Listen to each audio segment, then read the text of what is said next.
베드로의 용기를 인정하기. 예수님이 체포되시던 날 밤 베드로가 예수님을 부인했던 일은 많이 강조되고 있는 이야기입니다. 하지만 베드로의 실패나 배반을 이야기하기 전에 그가 보여주었던 용기에 관해 생각해 봅니다. 최후의 만찬 후에 예수님께서는 모든 제자가 주님을 버리고 도망갈 것이라고 예언하셨습니다. 그러자 베드로는 다 버릴지라도 나는 그렇지 않겠나이다. 내가 주와 함께 죽을지언정 주를 부인하지 않겠나이다 라고 대답하였습니다. 여러분은 어떤 대가를 치르더라도 주님 편에 서고자 하는 베드로의 진심 어린 마음이 느껴지십니까? 요한은 가룟 유다가 군인들과 함께 예수님을 잡으러 왔을 때 칼을 빼서 대제사장 종의 귀를 잘랐던 사람이 베드로였다고 전해줍니다. 귀를 자른 것으로 보아 베드로가 무기를 잘 다뤘던 것 같지는 않지만 그는 자기가 한 말에 책임을 지고 예수님을 지키다 죽을 것처럼 보였습니다. 예수님께서 붙잡히신 후에 다른 제자들은 모두 도망갔고 비록 드러나지 않을 만큼 거리를 두기는 했지만 베드로는 군인들을 따라갔습니다. 마침내 예수님께서 대제사장 집으로 끌려가셨을 때에도 베드로는 대담하게 그 집 뜰 안에 들어가 예수님을 붙잡으러 왔던 사람들과 함께 있었습니다. 이 같은 행동은 겁쟁이가 보여주는 행동이 결코 아닙니다. 나는 남아프리카로 가는 비행기에 탑승하기 위해 어떤 여성과 서 있었습니다. 그녀는 미국을 떠나 여행한 적이 한 번도 없었는데 이번에 남아프리카 공화국의 요하네스버그와 더반에 있는 빈민가를 방문하고 남부 잠비아에 있는 부시족들을 방문하여 2주 동안 지낼 계획이었습니다. 그녀가 방문하는 곳은 얼마 전 뉴스에서 폭력 사태가 벌어졌다는 소식을 전했던 곳입니다. 그녀는 그곳에서 말라리아에 감염될 위험도 있었고 그녀가 만나게 될 여인들 중 에이즈로 죽어가는 사람이 있을 수도 있었습니다. 하지만 그녀는 거기에 서서 그곳으로 갈 비행기에 탑승할 준비를 하고 있었습니다. 그녀에게서는 누구라도 느낄 법한 걱정과 근심도 찾아볼 수 없었습니다. 그녀는 그녀 나름대로 자신의 용기를 보여주고 있었습니다. 베드로가 그날 밤 그 뜰 안으로 들어간 것은 꽤 큰 용기를 내었기 때문입니다.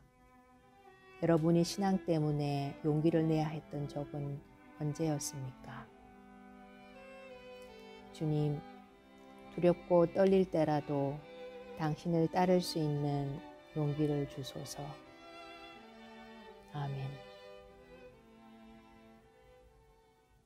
생명의 삶, 오늘 우리에게 주시는 말씀 마태복음 22장 1절로 14절 말씀입니다.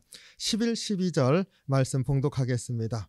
임금이 손님들을 보러 들어올새 거기서 예복을 입지 아니한 사람을 보고 이르되 친구여 어찌하여 예복을 입지 않고 여기 들어왔느냐 하니 그가 아무 말도 못하거늘. 오늘 본문은 우리가 잘 아는 천국 비유인 혼인잔치 비유입니다.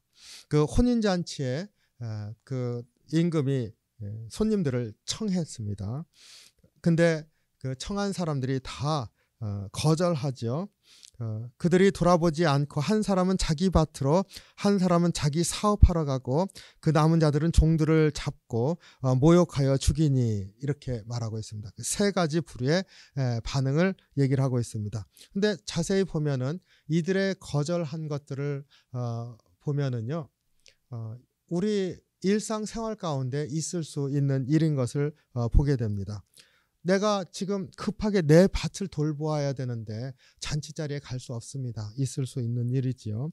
내가 사업을 지금 돌봐야 됩니다. 안 보면 큰일 납니다. 그래서 갈 수 없다. 있을 수 있는 일이지요. 또 어떤 때는 그 거기하고 나하고 원수지간인데 내가 어떻게 가냐고 그러면서 미워함으로 인해서 오지 않았습니다. 일어나는 일들입니다. 우리가 살아가면서 흔히 있을 수 있는 일을 이제 비유로 들어서 얘기를 해주고 있습니다. 근데 중요한 거는 우리가 살아가면서 늘 있는 일을 비유로 들어서 얘기를 하고 있는 것이 더 중요한 메시지가 있는 것 같습니다. 우리 일상 가운데서 충분히 이해가 된다라고 하는 것들 가운데서도 우리가 주의해야 될 것이 있구나. 정말 주님이 귀하다고 하면, 주님의 마음을 내가 받기를 원한다면 이러한 것들보다는 주님의 마음을 받을 수 있는 그런 준비가 되어 있어야 되겠구나 하는 것도 우리가 깨닫게 됩니다. 여기에 그 바리새인들과 서기관들, 예수님을 받아들이지 않는 이들, 그러한 사람들을 빗대어서 이렇게 비유로 말씀하신 것인 줄로 압니다. 내 밭을 돌봐야 된다. 나에게 비즈니스가 있다. 주님 앞에 안 나오는 거죠. 그리고 또 죽이려고 한다. 이 예수님을 죽이려고 음모하는 이들의 그러한 모습도 여기에 있습니다.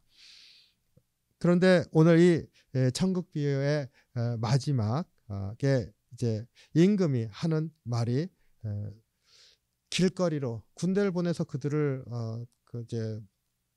치게 하죠. 그리고 길거리에 있는 사람들 아무나 데려와서 내 잔치를 채워라 이렇게 해서 채우지 않습니까? 우리가 잘 아는 것처럼 이방인들을 주님의 백성으로 불러 모으는 것을 얘기하는 것이라 생각할 수 있습니다. 그런데 여기에서 온 사람들 길거리 가다가 그 임금님의 그 혼인잔치에 가야 된다 해서 붙들려 온 거 아닙니까? 근데 그들 이렇게 보고 잔치 자리가 가득 찼습니다. 임금이 나와서 손님들 둘러보는데 한 사람이 예복을 입지 않았다 했습니다.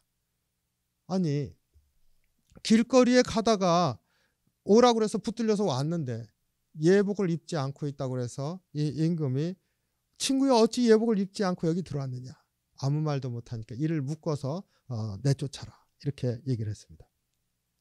그러니까 전 이걸 보면서 이 사람이 무슨 잘못이 있습니까? 이런 생각하기 쉽지 않습니까?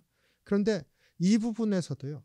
이 사람들이 길거리를 가고 있다가 왔다 할지라도 이건 일상적인 겁니다. 일상 가운데서 아무런 것 없이 그냥 사는 그런 삶의 모습입니다. 근데 그 삶에서 갑자기 주님 앞에 그 혼인잔치에 불려왔습니다. 그랬을 때 예복을 입고 있어야 된다는 거잖아요. 그러니까 일상 가운데서도 주님 앞에 합당하게 살고 있어야 된다는 얘기입니다. 앞에서 혼인잔치에 참여하지 않겠다고 거절했던 이들도 그들이 이유를 댄 것들이 일상적인 겁니다. 일상 가운데 있는 것들입니다. 흔히 있을 수 있는 일입니다. 이번에 혼인잔치에 길거리 가다가 붙들려 와서 그 자리를 채운 사람들도 일상 가운데서 그냥 엉겹결에 온 사람들입니다. 그럼에도 불구하고 예복을 입어야 된다라고 말씀하신 이것은 오늘 우리에게 일상 가운데서 늘 살아가는 그냥 흔한 일, 하루하루 살아가는 그런 삶 가운데서 예복을 입고 있는 자의 삶을 살라는 거죠. 말씀을 따라 살고 주님을 사모하는 심령으로 살고 주께서 나와 함께 하신다는 기대를 갖고 살고 일상 가운데서 특별한 일이 아니라 내가 준비하지 않는 그런 삶의 가운데서도 항상 주님 앞에 준비된 자로 살려고 애쓰는 삶을 살아야 된다. 우리에게 이 말씀을 권면하시는 줄로 믿습니다. 그 말씀을 주실 때 우리가 또한 기억하기 원하는 건 일상 가운데서 주의 말씀을 들으면서 예복이 준비된 자처럼 사는 그 사람은 일상 가운데서 주님의 잔치에 참여하는 은혜가 있다 하는 것 또한 우리가 여기서 볼 수 있는 줄로 압니다. 일상 가운데서라고 하는 게 중요한 거죠. 일상 가운데서 주님을 사모하고 주님이 이루신다 하는 믿음을 가지고 사는 그러한 믿음과 승리에 대한 기대가 있기를 주님의 이름으로 축원합니다. 기도하겠습니다. 사랑이 많으신 주님, 주님의 은혜와 사랑에 감사합니다. 우리의 심령을 다시 한번 주님 앞에 올려드립니다. 하루하루 살아가는 일상 생활 가운데서도 주님을 사모하는 심령으로 늘 뜨겁게 하시고 주님께서 이루신다고 하는 그런 기대를 가지고 믿음으로 승리하는 저희들의 삶이 될 수 있도록 인도해 주시옵소서. 정말로 어렵고 힘든 이러한 시기를 우리가 지나고 있습니다. 주님, 낭망하지 않게 하시고 주님이 하루하루 생활 가운데 나와 함께 하시는 것을 믿고 의지하면서 그 손 붙들고 나가는 저희들 될 수 있도록 인도해 주시옵소서. 오늘 또 그런 날 되게 하시고 특별히 주님의 은혜와 축복으로 함께 해 주시옵소서. 감사드리며 예수님 이름으로 기도하옵나이다. 아멘. 주기도문 하겠습니다. 하늘에 계신 우리 아버지여, 이름이 거룩히 여김을 받으시오며 나라의 마옵시며 뜻이 하늘에서 이룬 것 같이 땅에서도 이루어지이다. 오늘날 우리에게 일용할 양식을 주옵시고 우리가 우리에게 죄진 자를 사하여 준 것 같이 우리의 죄를 사하여 주옵시고 우리를 시험에 들게 하지 마옵시고 다만 악에서 구하옵소서. 대개 나라와 권세와 영광이 아버지께 영원히 싸움나이다. 아멘.